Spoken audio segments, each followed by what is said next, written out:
Masa kita mau lagi punya presiden yang direndahkan sama pimpinan partainya? Mau loh Pak Ganjar jadi presiden, terus Bu Megawati sama lagi kelakuannya. Pak Ganjar itu kalau nggak ada PDIP, kasihan deh. Mau kayak gitu? Arogansi pimpinan partai kayak gitu mau punya presiden Ganjar, Pak Ganjar, terus nanti Bu Mega sama lagi kelakuannya kayak, pokoknya saya nggak mau PDIP menterinya harus terbanyak.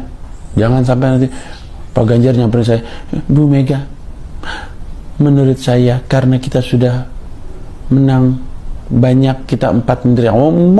Nggak mau kayak gitu. Mau loh. Itu yang akan terjadi lagi. Kalau Pak Ganjar jadi presiden. Pak Ganjar begitu ingin jadi presiden sehingga nggak keberatan kayak gitu-gitu. Walaupun pernah ngelihat Pak Jokowi digituin.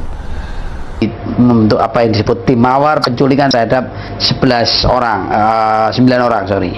Tapi sebetulnya ini hanya scapegoat ya, ini kambing hitam, karena mereka hanya pelaku operator di bawah, bukan pengambil decision untuk melakukan penculikan. Jadi mereka hanya dihukum karena menahan orang yang awalnya diculik kemudian sudah dilepaskan, ada 9 orang.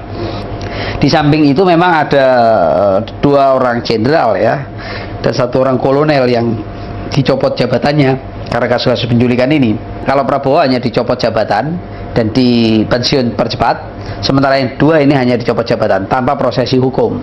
Itu yang terjadi. Dan jadi boleh dikata dalam kasus penculikan ini, substansi pelaku itu belum terjangkau. Pak Munir, apakah begitu memang tidak tepat kalau misalnya dianggap tidak bertanggung jawab, tidak terlibat dalam kasus 14 Mei lalu tidak perlu dinonaktifkan? Ya, saya kira ini ada satu problemnya. Ini saya kira ini bumerang dari politik impunitas sebetulnya. Jadi dulu seharusnya kasus-kasus begini pemecatan orang itu nggak bisa dilakukan kalau orang itu nggak pernah dibuktikan di depan pengadilan. Apalagi dia misalnya kasus penculikan, orang dituduh melakukan penculikan sebelum pernah ada peradilan bagi dia, itu sebenarnya sah. Dia secara hukum dilindungi, tidak bisa orang dipecat. Nah ini yang dari dulu kita usulkan bahwa sudah seharusnya semua tuduhan itu harus dibuktikan oleh peradilan. Ya. Nah baru pemecatan itu setelah oleh pengadilan dinyatakan orang salah atau benar.